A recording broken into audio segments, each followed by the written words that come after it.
Boa tarde para quem nos acompanha nesses últimos dias de 2017 pelo Super Esportes, pelo Portal AI e pelo jornal Estado de Minas. Essa é a terceira edição do programa Mercado da Bola, que, exemplo das últimas 2 semanas, vem comentando e detalhando um pouco de como têm sido as negociações de América, Atlético e Cruzeiro e de demais clubes do país. Eu sou Renan Damasceno, eu estou aqui com João Vitor Marques, setorista do Atlético no Portal Super Esportes, e com Thiago Matar, setorista do Cruzeiro no Portal Super Esportes e ambos também no jornal Estado de Minas.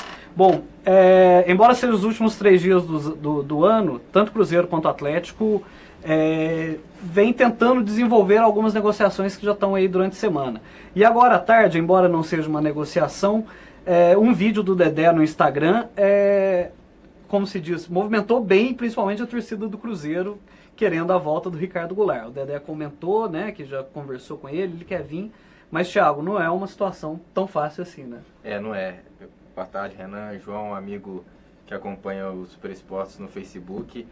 Pelo contrário, é uma situação absolutamente difícil, assim. O Itair Machado veio a público através do seu Twitter no último dia 25 e falou justamente isso, assim, que é praticamente impossível a operação financeira dessa negociação. O Ricardo Goulart é o melhor jogador do campeonato chinês, enfim, está em absoluto sucesso na China. Embora ele queira retornar ao Brasil, e foi isso que o Dedé falou, já a gente vai ver exatamente o que ele falou. Embora o Ricardo Goulart queira retornar ao Brasil, esse retorno é muito difícil. O Palmeiras, que é um clube brasileiro com maiores condições financeiras hoje no Brasil, já praticamente também se retirou do negócio porque não tem condições, enfim. Hoje um retorno dele é praticamente impossível. Assim. A gente vai até ver o trechinho que o Dedé comenta sobre o Ricardo Goulart. O Thiago depois vai comentar algumas coisas. Vamos ver o trecho do Dedé. Pô, já falei com o Quadrado, galera. Ricardo Goulart é Quadrado, o apelido dele. Ele tá querendo voltar. Depende dos caras aí. Pediram pra eu falar, eu falei. Tá aí. A gente viu aí. É engraçado porque o Ricardo Goulart passa a ser agora aquele jogador comentado em todos os mercados de transferência do Cruzeiro. Sempre tem alguém, né? Antes era o Fred era sempre comentado. Em todo mercado de transferência sempre se comentava da possibilidade do Fred no Cruzeiro. Eu imagino que a partir de agora todos os mercados se comentem sobre o Ricardo Goulart. Mas como eu disse, esse retorno agora é praticamente impossível. Perfeito. João, novamente boa tarde. Bom, e no Atlético parece que já está próximo do desfecho do Germán Conte, jogador do Colón. Agora ele conversou com você nas últimas horas. Me conta um pouco como que está essa negociação do Conte. É uma coisa que pode acontecer um desfecho antes do ano novo ou algo que ainda vai por alguns dias? Boa tarde, Renan. Boa tarde, Thiago. Boa tarde a todos que nos acompanham aqui pelo Facebook. Pois a negociação que se estende desde o início de dezembro, meados de dezembro, na verdade, parece que vai ter um desfecho positivo para o Atlético e para o Germán Conte. E para o Colón também, né? Parece que o Atlético... A gente até separou algumas imagens do Conte, que vai, enquanto você vai falando, vai aparecendo. De um canal chamado Análise de Futebol no YouTube, que traz alguns números do Conte. Pode continuar, Thiago. Aparentemente o negócio está bem perto de ser concretizado e oficializado pelo Atlético. O Conte é um zagueiro jovem, 23 anos, 1,93 m, é um cara que tem se destacado nos últimos jogos, principalmente do Campeonato Argentino, participou ativamente da campanha interessante do Colón na competição, e a gente tem conversado com algumas pessoas ligadas à negociação e com o próprio Germán Conte. Ele está de férias e tudo mais, mas tem falado com repórteres, às vezes nega, às vezes tenta despistar, dizendo que não é bem assim. Antes, no início de dezembro, ele falou que tem interesse em jogar pelo Atlético, e agora a negociação realmente avançou. Então a expectativa é que é possível, sim, que esse negócio seja anunciado oficialmente pelo Atlético ainda em 2017. Ainda em 2017, perfeito. Bom, Thiago, o Matheus Lopes, a gente pede, a exemplo das últimas semanas, que vocês mandem algumas dúvidas pra gente, quem que vocês gostariam no Cruzeiro e Atlético, pra gente comentar um pouco a viabilidade. Enfim, continuo conversando. E o Matheus Lopes perguntou do Gustavo Scarpa vir pro Cruzeiro. A gente vê que, embora o Cruzeiro já tenha resolvido o setor ofensivo com a vinda do Fred, as pessoas ainda pensam em alguns nomes. Você acha que o setor setor ofensivo do Cruzeiro é um setor que vai vir novos jogadores e o Scarpa pode ser um desses nomes? Renan, a gente inclusive noticiou isso já há algum tempo, esse interesse do Cruzeiro ele realmente existiu, mas a negociação não andou muito. Ontem o canal Fox Sports divulgou essa informação, deu a entender que o Cruzeiro faria uma proposta ao Fluminense, o Fluminense nega isso. Eu imagino que nesse momento seja pouco possível a vinda do Scarpa, a não ser que o Cruzeiro receba alguma oferta pelo Arrascaeta, por exemplo, que é um jogador da mesma função.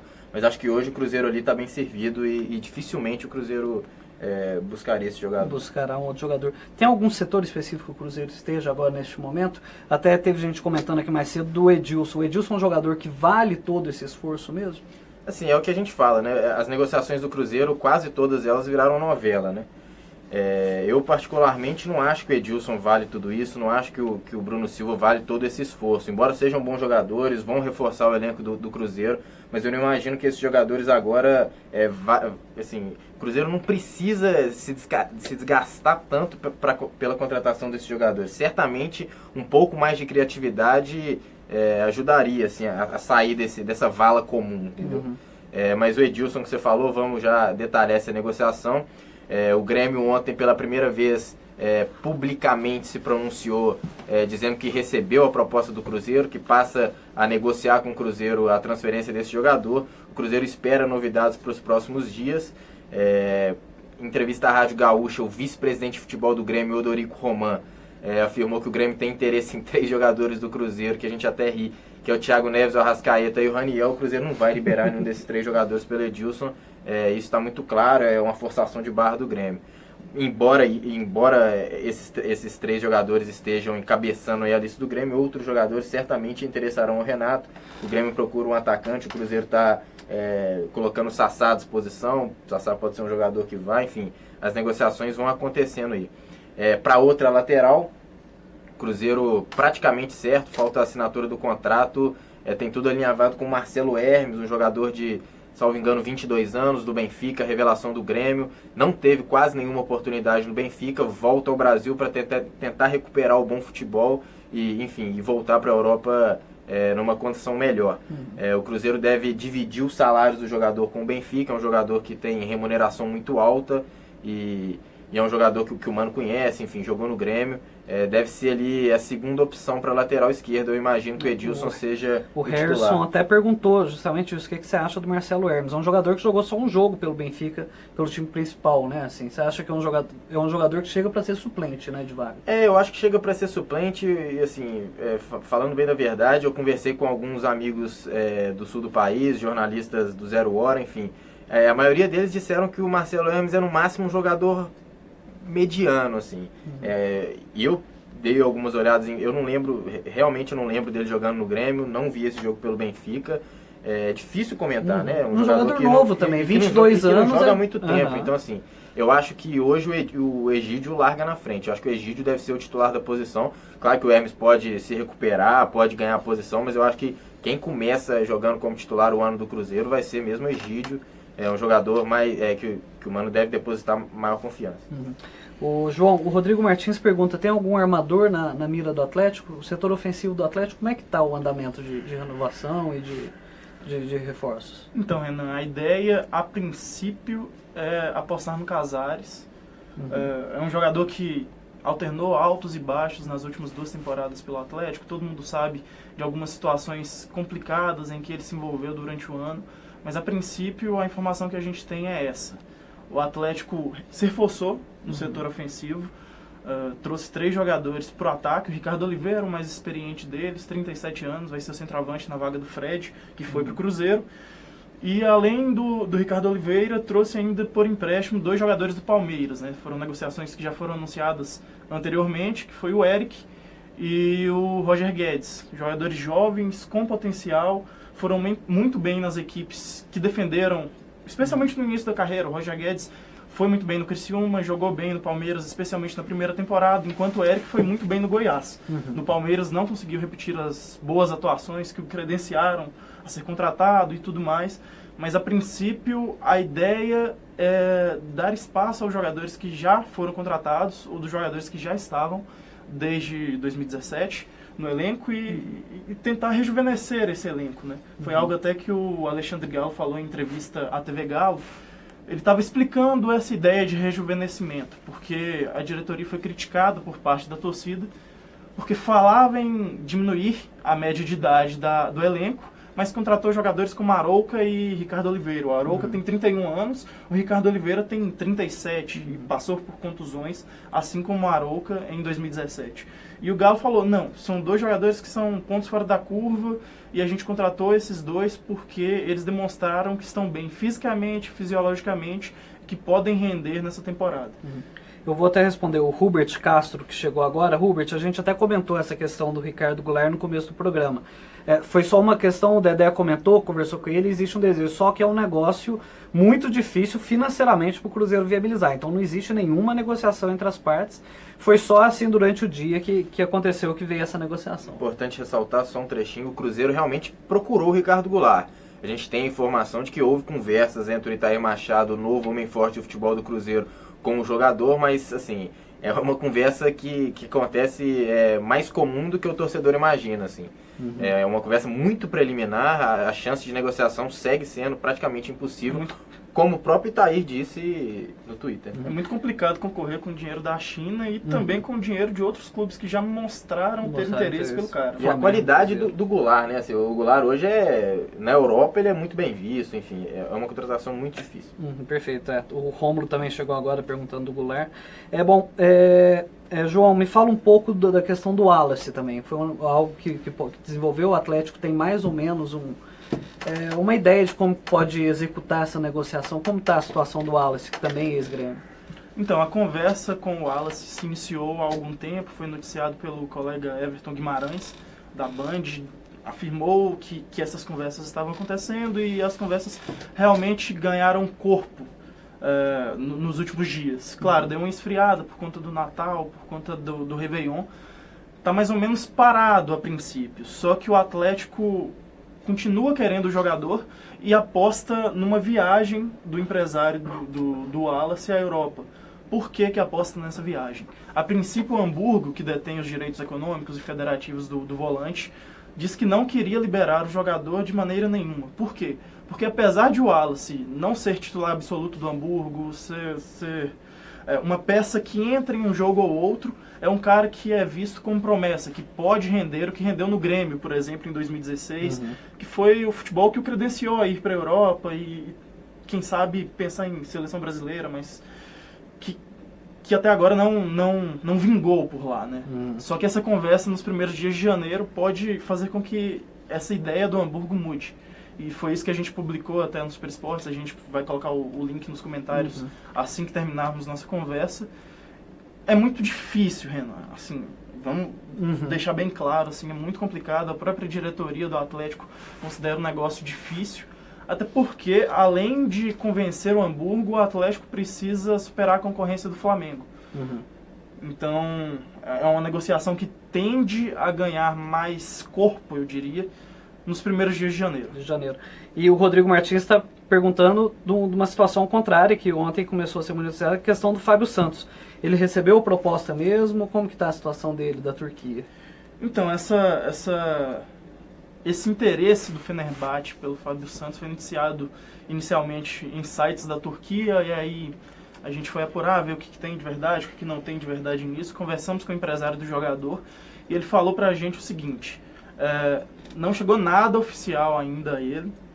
E, claro, é interessante para o Fábio Santos, para a carreira do Fábio Santos, ser lembrado por um clube enorme no país e que já conseguiu um ou outro destaque na Europa também, mas que a princípio não tem nada de oficial. E seria muito complicado se a gente for pensar no planejamento do Atlético, né? O Atlético está rejuvenescendo o elenco, trazendo muito jogador novo, só que as peças que lá estão, as peças mais experientes, tendem a ser muito importantes para o ano seguinte, né? Especialmente o Fábio Santos, que foi um dos destaques do time nessa temporada. Então imagino que o Atlético tente fazer uma forcinha para segurar o jogador. O Gabriel Gonçalves pergunta aqui em relação ao David do Vitória. O Thiago conversou com o David ontem no final da tarde. Como é que está a situação com ele com o Cruzeiro? Vem, não vem? O David é uma contratação já fechada, o Cruzeiro e o Vitória já trocaram documentos, inclusive. Resta uma pendência pequena, mas essa pendência, mesmo se ela não avançar, porque o Vitória quer negociou com o Cruzeiro a ida de 2 jogadores para Salvador. Mas mesmo que o Vitória não consiga acertar com esses 2 jogadores, cujos nomes ainda são mantidos em sigilo, a negociação do David está acertada, o David será jogador do Cruzeiro a partir do ano que vem.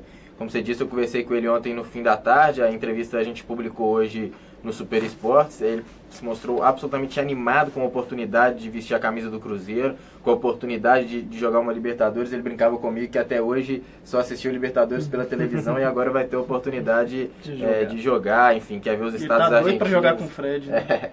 E ele reforçou, já havia dado uma entrevista ao Correio de Salvador, dizendo dessa felicidade de poder jogar com o Fred, de poder jogar com outros grandes jogadores como o Thiago Neves, e ontem ele reiterou isso para mim na entrevista, falou que a primeira meta dele é chegar na linha de fundo e tocar para o Fred fazer os gols. Assim, ele tá bem feliz com a oportunidade, se mostrou muito animado e inclusive com a disputa de posição. Assim, ele vai chegar e vai ter o Alisson, que é um jogador muito querido pela torcida, muito aproveitado pelo Mano Menezes, vai ter que brigar com o Alisson ali pela posição na ponta esquerda. Perfeito. E o Eric Maurício Amorim pergunta de um assunto que talvez seja um assunto que a gente esteja tratando desde a primeira edição do Mercado da Bola. O Bruno Silva. Qual que é o novo capítulo? Haja episódio, né, Renan? Realmente, Bruno Silva é uma novela que vem se arrastando, inclusive no Super Esportes, pode observar lá, a gente fez um apanhado dos capítulos. Tem que fazer uma linha do tempo. Isaías Vieira tem mais de 15 episódios já. Ontem a Ponte Preta, detentora de 60% dos direitos de jogador, soltou uma espécie de nota no Twitter dizendo que não vai liberar o Bruno Silva só com o Cruzeiro emprestando jogadores, que é uma compensação financeira. Hoje a gente ouviu, nosso amigo Matheus Muratori ouviu o agente do jogador, que inclusive já está se mostrando saco cheio também da novela, que é a definição mais rápida possível, mas ele falou que não entendeu a publicação da Ponte porque já há um acerto independentemente desses jogadores. Já há um acerto financeiro entre Cruzeiro e Ponte pela liberação do Bruno Silva. E o que está agarrando para o anúncio é realmente a data de pagamento com o Botafogo, a mesma notícia que a gente tem do último programa. O Botafogo quer receber no dia 4, o Cruzeiro pode pagar no dia 10. Se o Bruno Silva será jogador do Cruzeiro. Agora, resta saber se ele vai conseguir se apresentar com o restante do grupo, com os novos companheiros, já no dia 3, data da reapresentação do Cruzeiro na Toca da Raposa. Essa questão desse ano também, como o Campeonato Mineiro começa no meio de janeiro também, essa pré-temporada é muito cedo, né, na verdade, para os jogadores chegarem. Muitos vão ser, inclusive, chegar nos grupos já com a pré-temporada acontecendo e talvez até com o campeonato já em andamento, né? O Cruzeiro, ele se representa no dia 3, 2 semanas depois ele já tem o Tupi, a estreia no Campeonato Mineiro, a estreia na temporada. Então, assim, muito possivelmente até os jogadores que se reapresentem no dia 3, muitos deles não vão ter condições para enfrentar o Tupi em janeiro. Então, assim, essa pré-temporada vai ter esses fatos atípicos. Essa questão da pré-temporada é muito complicada também, porque a gente percebe que, por ser uma pré-temporada mais curta, muitos clubes estão tentando agilizar os negócios. O Palmeiras, inclusive, lá em São Paulo, a ideia da diretoria é que os reforços contratados até agora já sejam os que vão jogar a partir do início do ano, que eles não contratem mais depois do início dos treinos e tudo mais. E isso afeta até uma questão do Atlético. O caso do Wallace, por exemplo. A gente estava falando aqui que a tendência é que essa negociação se desenrole especialmente nos primeiros dias de janeiro. Só que é justamente no começo de janeiro que o Atlético se reapresenta. Então, como assim? O cara vai chegar no meio da pré-temporada e tudo mais, talvez perca alguns dias de trabalho. É complicado, né? Para a própria comissão técnica é difícil. Justamente, para a própria comissão técnica é difícil, mas o próprio staff do jogador prega cautela. Tudo bem se o jogador não chegar em 3, 4 de janeiro à cidade do Galo, ou para onde quer que ele vá, ou não vá. A ideia é calma, vamos sentar e negociar com tranquilidade aqui. Perfeito. Vamos para a reta final do programa aqui, fazer algumas perguntas rápidas. Rodrigo Martins de novo. Hudson vem para o Galo mesmo? Hudson você tem que perguntar para os dois. Então, essa situação do Hudson surgiu nos últimos dias. Os colegas do All Sport publicaram esse interesse do Atlético, um contato inicial. Alguns veículos de imprensa, inclusive, afirmam que há a possibilidade de o Hudson vir numa troca, entre aspas, pelo Prato, porque o Prato tem parte dos direitos econômicos ligados ao Atlético, mais precisamente são 45% dos direitos, mas nada avançado não. Então vamos com calma, porque tem muita coisa surgindo aí, que pode ser, que pode não ser. Então, é uma coisa que, se for se desenrolar, será um pouco mais pra frente também. Oficialmente, eu até troquei uma ideia rápida com o empresário do Hudson. Ele desmentiu qualquer possibilidade, nesse momento pelo menos. É claro que isso pode aparecer, mas do Hudson jogar no Atlético. Tem outros clubes interessados nele, inclusive Também, o o Santos, por Santos, exemplo. exatamente. Bom, também tem pergunta aqui do Sassá, pode ser envolvido nessa negociação do Edilson? Ele está nesse pacotão de jogadores? Eu comentei mais cedo, realmente o Sassá, assim, a informação que a gente tem é que o Sassá tá na lista que o Cruzeiro enviou ao Grêmio, enfim, querendo o Edilson. O Cruzeiro estaria disposto a abrir mão do Sassá para ter o Edilson. Mas só assim, eu imagino que o Mano queira contar com o Sassá ano que vem, mas como tem o Raniel, como tem o Fred agora, como tem o Sobis, como tem outras opções, e o Cruzeiro precisa muito de um lateral direito, o Cruzeiro topou incluir o Sassá ali. Só que a informação de que o Grêmio não aprovou o nome do Sassá, assim, pelo menos no primeiro momento, o Sassá não interessaria o Renan. Não interessaria. Gente, queria agradecer novamente. Vitor Ferraz vai vir pro Atlético? O Diego pergunta. Não, né? Um nome que... Então, no momento, até onde a gente apurou, até onde a gente sabe, não tem nada. Não tem nada nesse acontecendo. sentido, não. Vitor Ferraz tinha um negócio encaminhado, salvo engano, com o São Paulo. Parece que tinha uma negociação bem avançada. Perfeito, tá certo. João, gostaria de agradecer você, agradecer o Thiago e principalmente agradecer vocês nessas 3 primeiras edições do programa. Foi muito bom, a gente teve uma participação do público muito boa. E pra gente é sempre muito bom conversar. Quem a gente não conseguiu responder, a gente vai entrar no comentário e vai colocar matérias do Super Esportes ali que possa dirimir algumas dúvidas, enfim, que possa contribuir para essa conexão e para essa conversa nossa que tem sido aqui semanalmente. A gente volta na sexta-feira de semana que vem, já em 2018, e a gente aproveita para desejar um feliz ano novo e boa sorte para América, Atlético, Cruzeiro e para o futebol mineiro no próximo ano. Um abraço, até mais.